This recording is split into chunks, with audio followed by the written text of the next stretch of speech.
Hi guys, so we are still featuring Eric's spinal group, and we're still at spinothorax from Trailguide to the Body. It's the best anatomy book, guys. It's the best anatomy book, guys. Oh my gosh. And we are proceeding to page 197. Okay, so I just want you to look at the image here, and I'm going to be reading the action and the origin and insertion of these individual muscles. Okay, either it's if it's unilaterally, again, if it's unilaterally because they're left and right sides. So if it's unilaterally, if it's just doing one action to the side. If it's bilaterally, it's both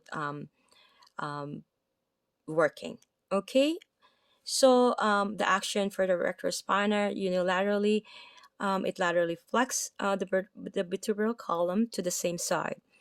So it's doing the side flexion. Okay. So bilaterally, it extends the vertebral column. So it's doing extension. So it's going to the posterior, going posteriorly, right? And the origin is the common tendon of the thoracolumbar aponeurosis. Okay, that attaches to the posterior surface of the sacrum.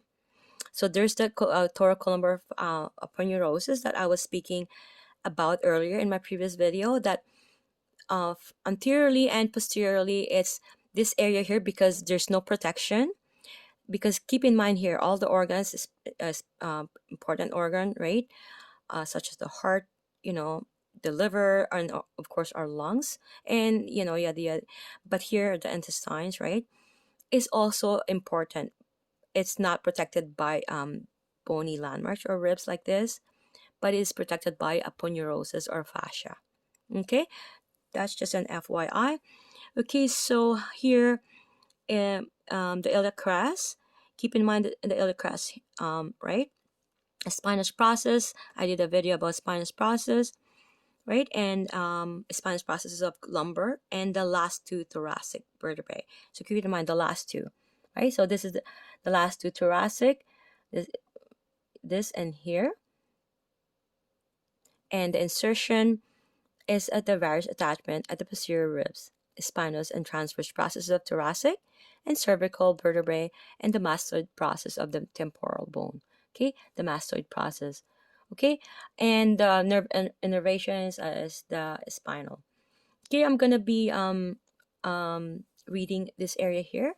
Please look at the image here where the branches of the spinalis, as you can see there. And here's the spinalis cervicis. So when do you usually use your erectors? When you're maintaining an upright posture. Keep in mind, when even we're not doing any action or movement, we're just standing. These are always working, okay? And these are muscles that it's hard to palpate or locate unless you're really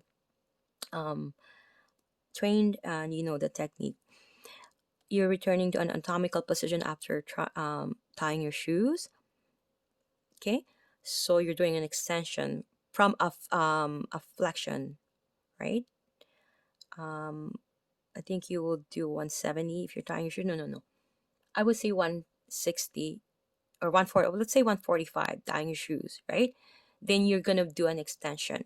So picking up a heavy suitcase, right? Similarly, but you're doing a lateral flexion more so because you're it's on the one side.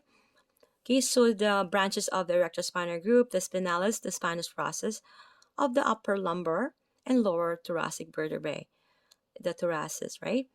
The ligamentum nuclei, right?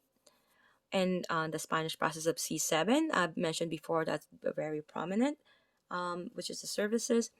And the insertion is the spinous processes of the upper thoracic and the spinous process of cervicals, except C1. Keep in mind that C1 doesn't have spinous process. They all do. Okay, so 23 have spinous processes. C1 does not have. So I'll see you guys in the next video.